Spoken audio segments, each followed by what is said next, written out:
আজকে আমরা একটা ম্যাজিক বর্গ দেখব। এটা হলো একটা বর্গ। এই বর্গে আমরা এদিকে 3টা সারি আর এদিকে 3টা কলাম নিয়েছি। মোট ঘর হয়েছে আমাদের 9টা ঘর হয়েছে। এই 9টা ঘরে আমরা 1 থেকে 9 পর্যন্ত অঙ্কগুলোকে বা সংখ্যাগুলোকে বসাবো। এমনভাবে বসাবো যেদিককে আমরা যোগ করি না কেন যোগফল হবে 15। তাহলে এই ম্যাজিক বর্গের ম্যাজিক সংখ্যা হলো 15।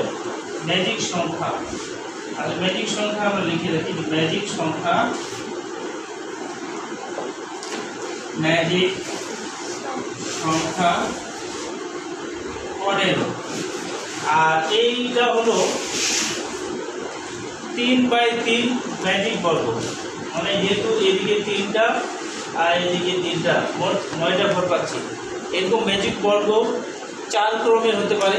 এদিকে 4টা সারি 4টা কলাম, মোট 16টা ঘর হবে। 5 ক্রমের ম্যাজিক বর্গ হতে পারে। এদিকে 5, এদিকে 5, 5 5 25টা সংখ্যা।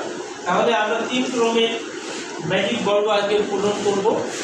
তো পূরণ করার জন্য আমাদের প্রথম যে টেকনিকটা হলো সেটা হলো আমাদের যে প্রথম মাঝখানের সংখ্যাটা আগে বসাতে হবে। তো মাঝখানে আমরা যদি 5 বসাই তাহলে কিন্তু আমাদের উত্তর মিলবে, এছাড়া কিন্তু মিলানো কঠিন হয়ে যাবে।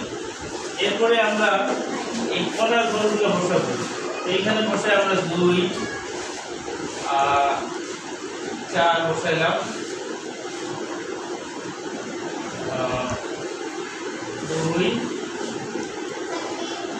এখানে 4 বসাই, 2 4, আর এখানে বসাইলাম 6। তাহলে এখানে 4 5 9, 9 6 কত 15। এটা মিলে গেছে। এখানে 2 আর 5 7 আর 8 হলো 15। এইদিকে যোগফল 15, এইদিকে যোগফল 15 হলো। এবার আমরা এখানে বসাবো। এখানে যদি আমরা এখানে 8 এবং 4 হলো 12, তাহলে আমাদের কত লাগছে 3। 15 হয়ে গেল। 5 এবং 3 হলো 8, তাহলে 15 মিলানোর জন্য কত লাগবে 7। এবার আমরা এদিকে মিলাবো। 4 আর 2 হলো 6, তাহলে লাগবে আমাদের 9। 9 6 15।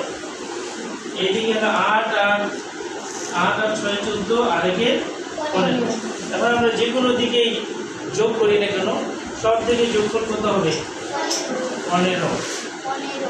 এখানে 15 হবে, এদিকেও 15 হবে, আর এদিকেও 15 হবে। যোগফল 15 15, এমনকি কোনাকুনি যোগ করলেও 15 হবে। এই কোনাকুনি যোগ করলেও 15 হবে।